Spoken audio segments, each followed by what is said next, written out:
এসবের মানে কি? কই কোনো মানে নেই তো। আপনারা বললেন বাসায় সিগারেট খাওয়া যাবে না, আবার আপনি সিগারেট এনে দিলেন যে।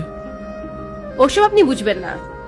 আমি অনেক ভেবে দেখলাম, আমি যদি আপনাকে সিগারেট খেতে বাধা দেই, কোন দিন যেন আপনি আবার বলে বসেন আমি আপনাকে বিয়ে করেছি ঠিকই, কিন্তু স্ত্রীর মর্যাদা দেইনি। যাক, আপনার ব্রেন তাহলে মাথাতে আছে।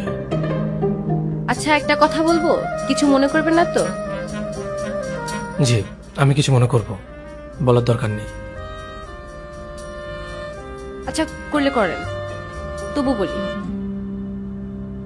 আমাকে একটু মার্কেটে নিয়ে যাবেন, কিছু কেনাকাটার দরকার ছিল।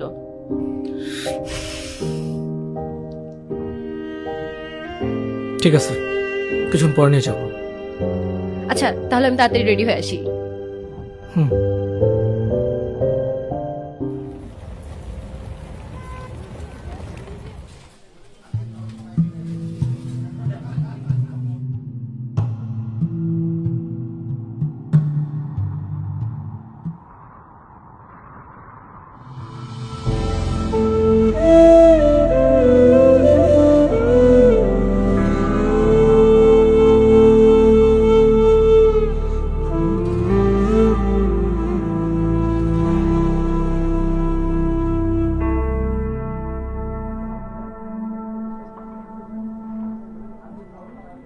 তুমি এখানে?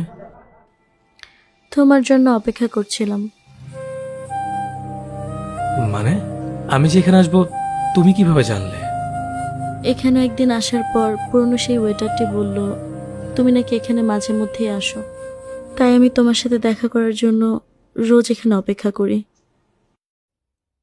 তোমার এই অবস্থা কেন? অভি, আমি তোমাকে ছাড়া ভালো নেই। চলো না আমরা সবকিছু ঠিকঠাক করে ফেলি। আমি কখনো তোমাকে ছেড়ে যাব না, তোমাকে আমি আর কোনো কষ্ট দিব না।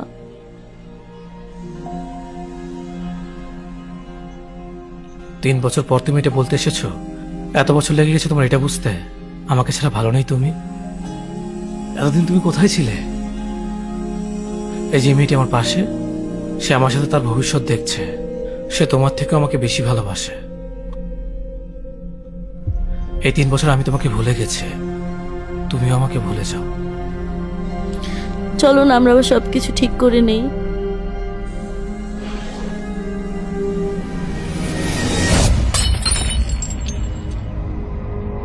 এটা জোড়া লাগিয়ে দেখাও। মানে এটা